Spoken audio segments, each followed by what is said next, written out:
looks like some kind of AI generated nonsense. So less than probably 2% of the American population was involved in that. Many of these are actually paid, and we're going to talk about that. So it is definitely not a something of substance. I called it yesterday as a bunch of morons, out demonstrating. I think a lot of you took that up, and it seems to be the rallying cry for a lot of us to basically expose this and shut this nonsense down. Right? We're trying to wake these liberals up. We're trying to create a better America going forward.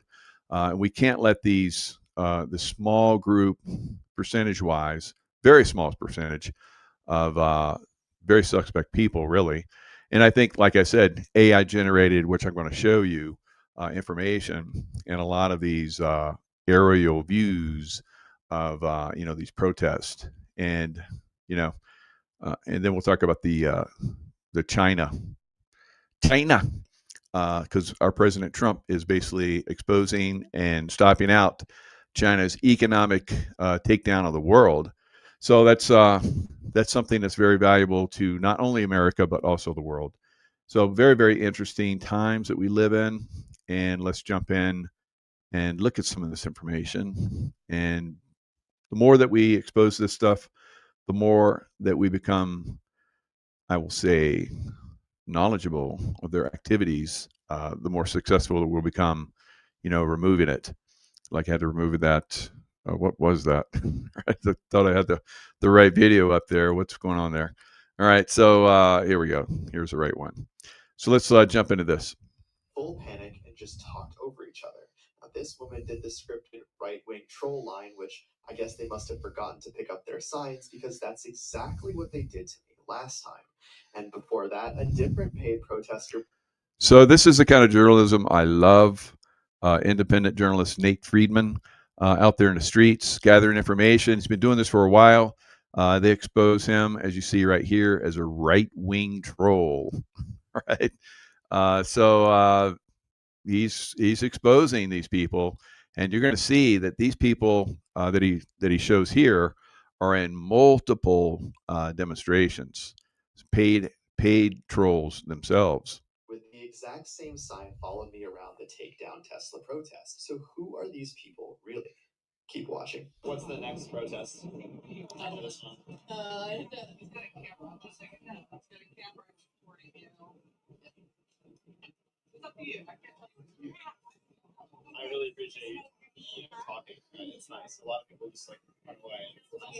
Conversation. How long have you been working with Rise Exist? I'm not answering those questions. I can answer any questions. That's fair. Do you feel like Trump is a king? I don't.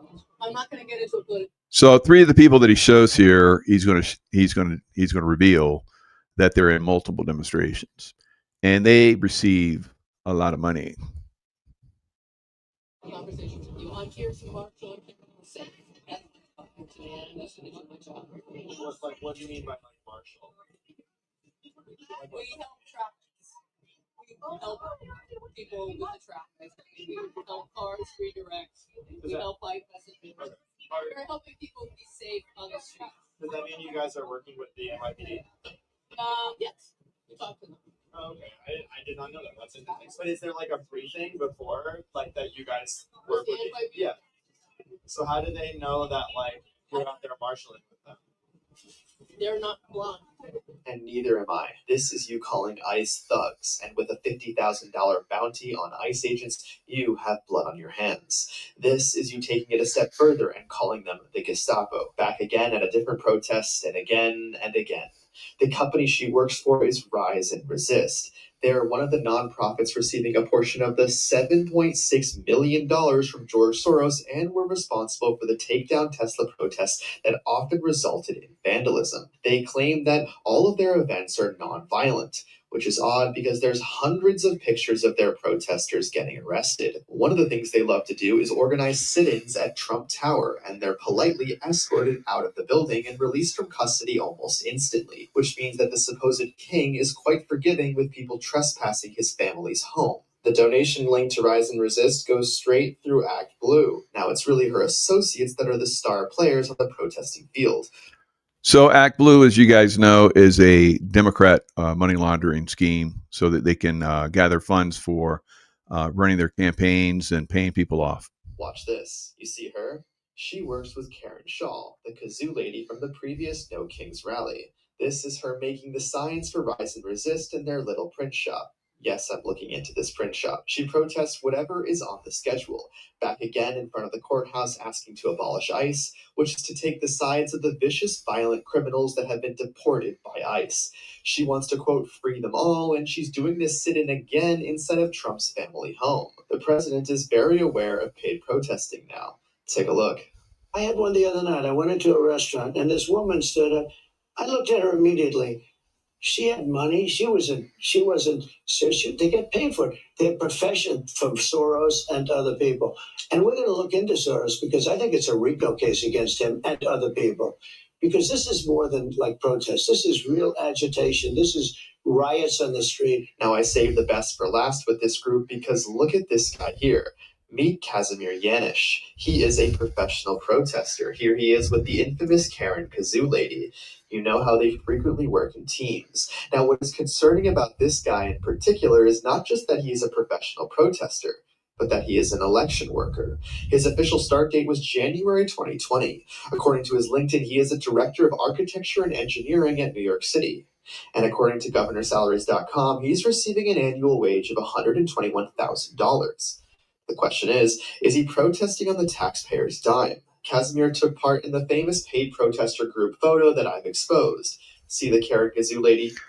So $121,000 a year. Of course, you know, he probably gets money when he travels. He gets money per diem.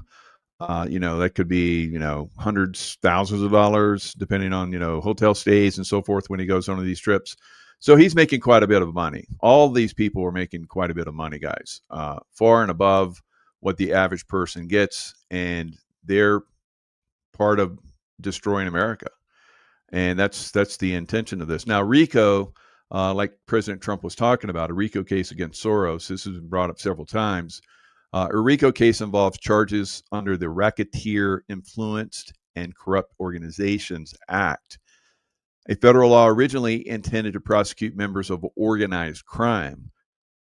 RICO case can be brought against individuals or groups who have engaged in a pattern of racketeering activity connected to an enterprise, which can include activities like extortion, bribery, and fraud.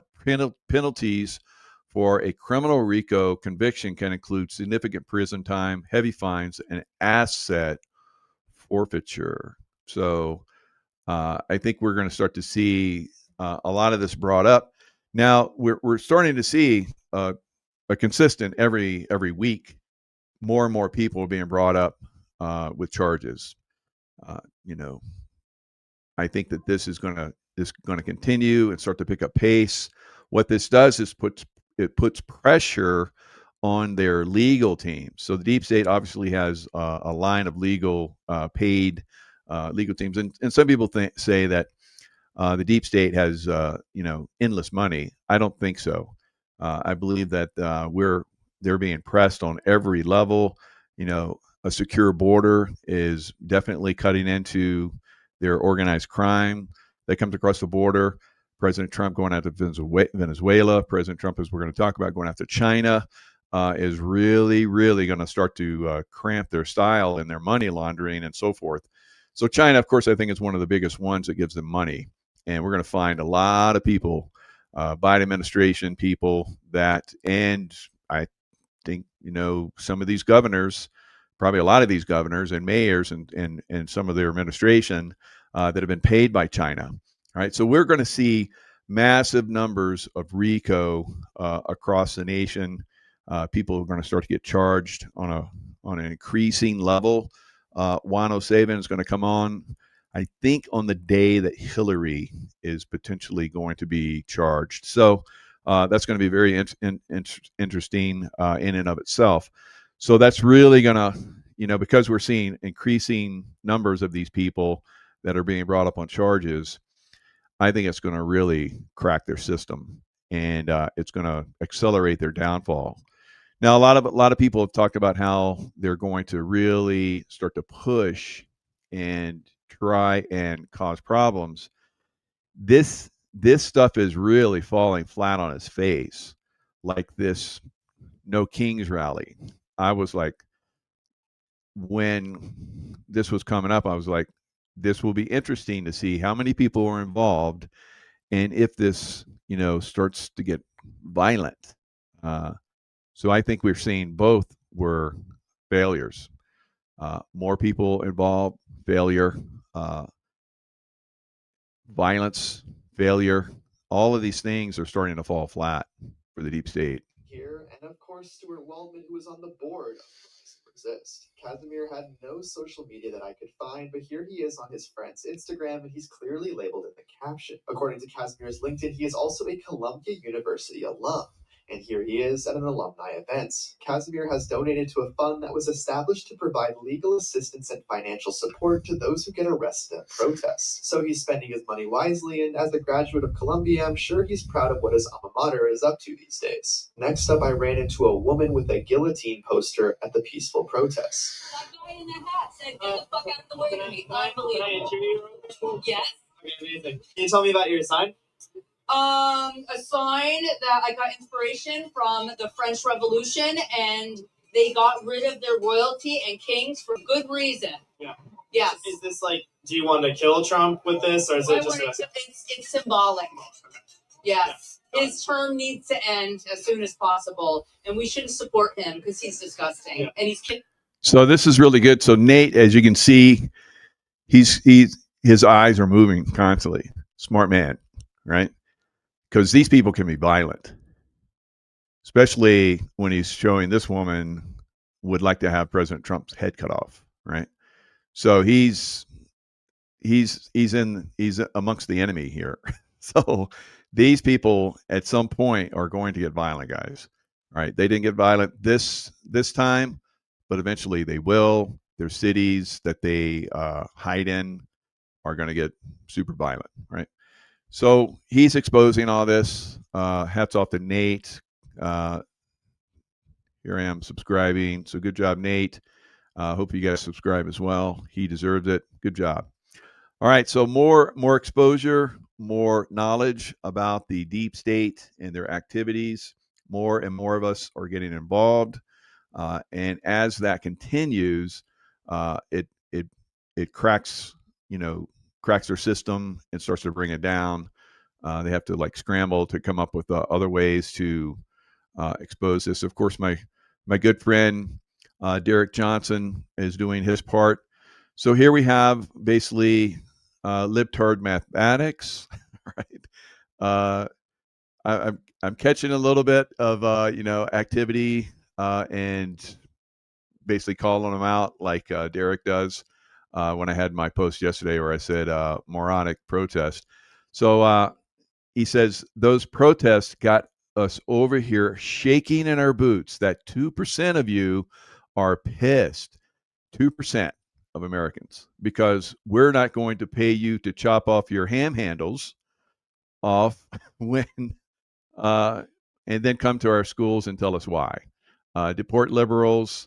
Tanzania or Colombia is looking sweeter by the day for their destination. So watch the mathematics, the libtard mathematics.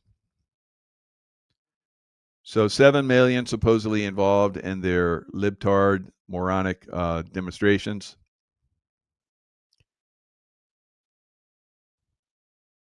So there's 347 million Americans. So that comes out to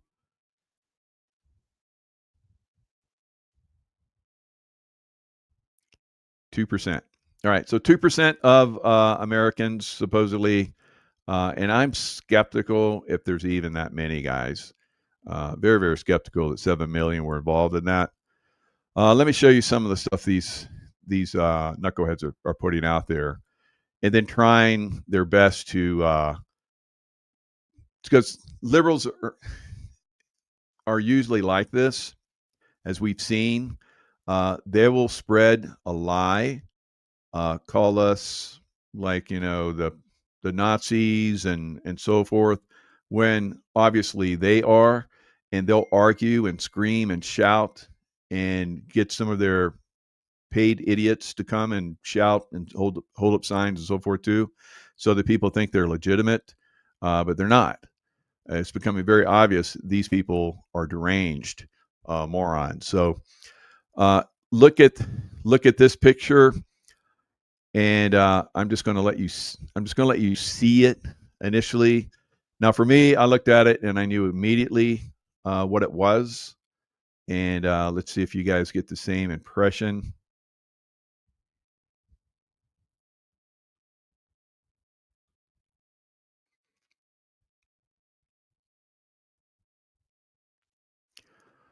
So what do you think that is?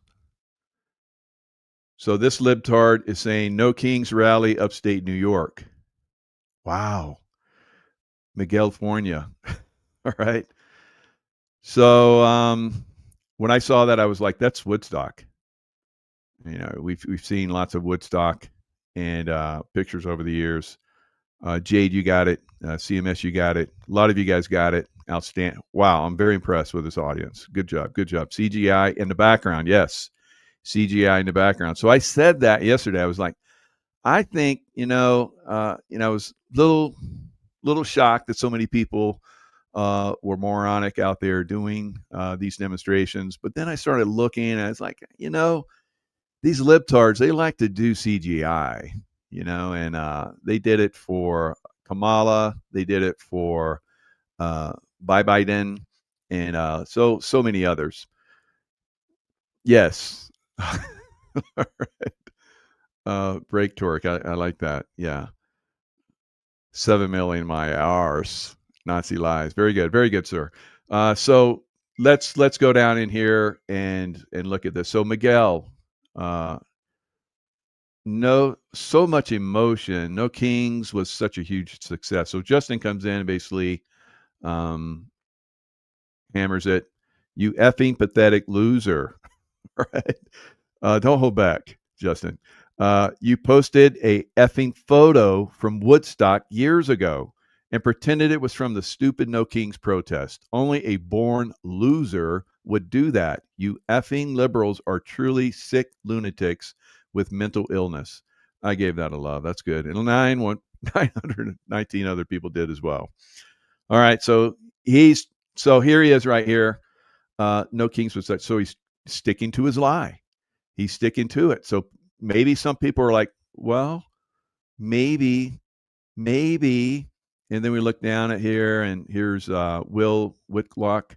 Stop stealing Woodstock picture to use as No Kings rallies. The real in 1969 was way better than these. So he goes and says, tell me you are smarter than this, sweetie. So see, he tries to like do that, point back at you to make you feel bad that you have any kind of brain, so you doubt yourself. This is typical liberal stupidity, trying to sling it back at people, sling their poo back at us. So everybody's like, this is a picture from 1969. So he goes and says, why lie? That's Woodstock. No, it's not. Woodstock. Nope. They appear to be from the original Woodstock Music and Art Fair in August 1969, a massive open-air crowd lounging on grassy fields with blankets.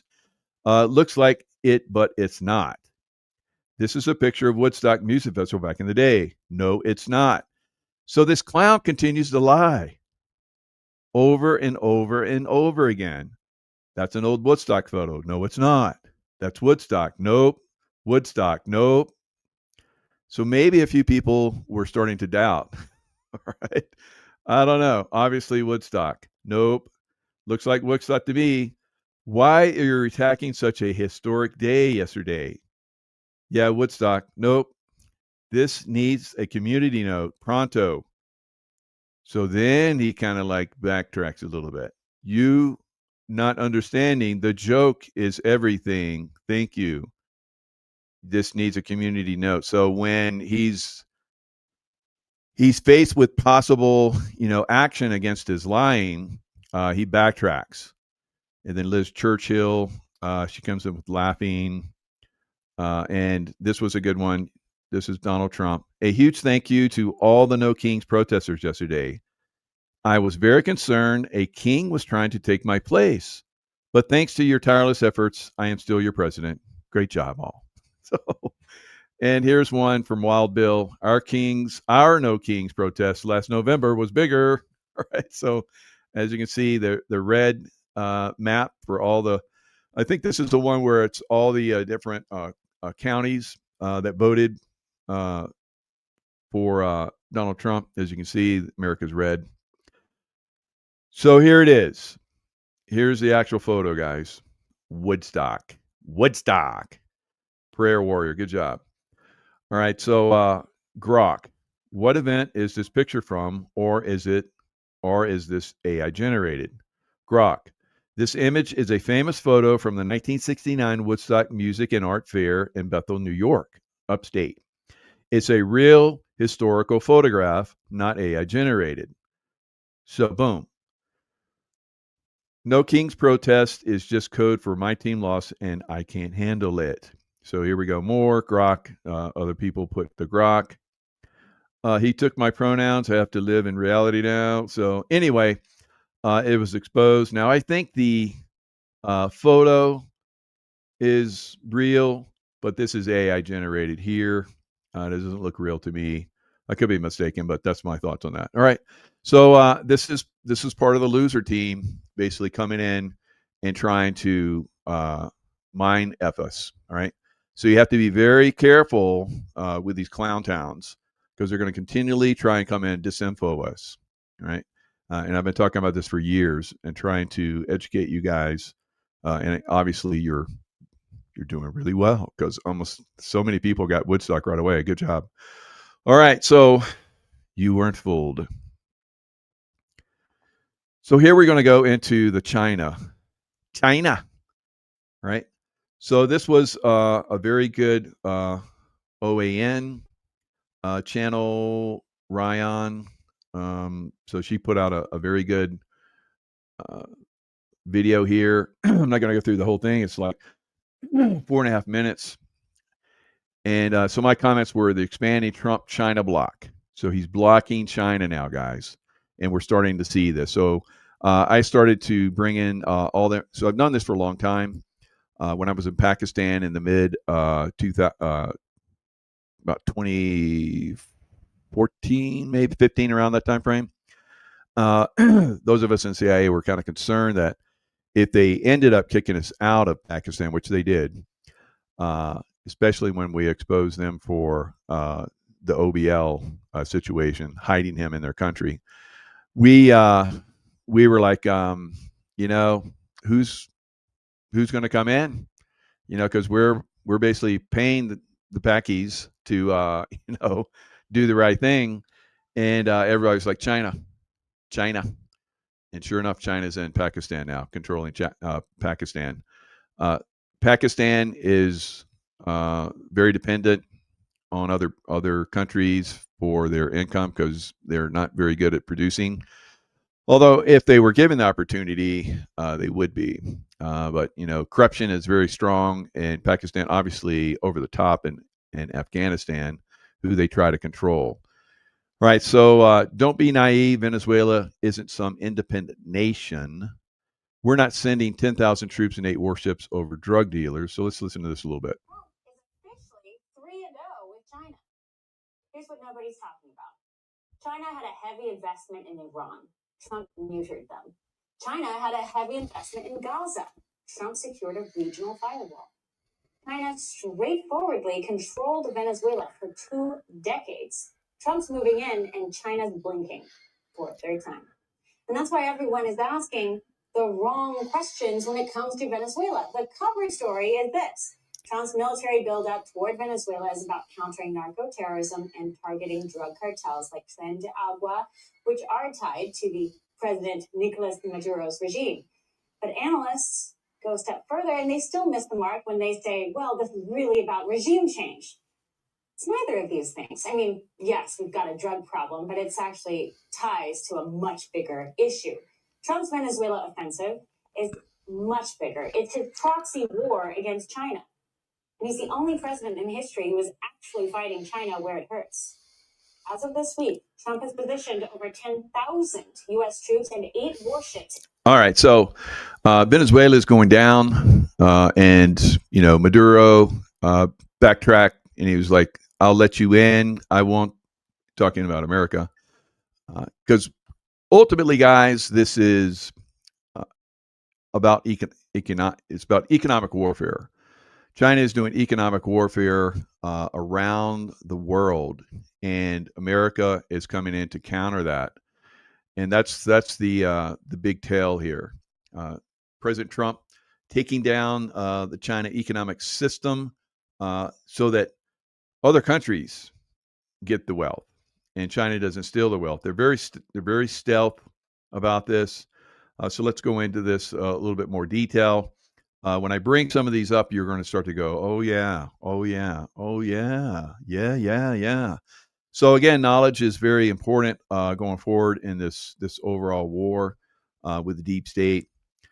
China obviously being part of deep state activities, just like Russia was in the or Soviet Union was in the past. The Nazis are everywhere, guys. So they have to be taken down wherever they're at. So how the Gaza war changed Arab elites' perception of China. All right, so President Trump is doing an excellent job of exposing China. And here's what the Arabs said. So the Arabs thought that China was like, middle of the road. They're trying to help out where they could, talking the good stuff. But so China also became a central subject in Arab intellectual and strategic debates. China had previously sought to project itself as a neutral and constructive force through initiatives such as the Global Security Initiative and its mediation between Iran and Saudi Arabia. So we've seen how they had influence in Iran, and President Trump slammed Iran. All right, so we're going to go into all of these different places where China has been creeping in and stealthily taking over economic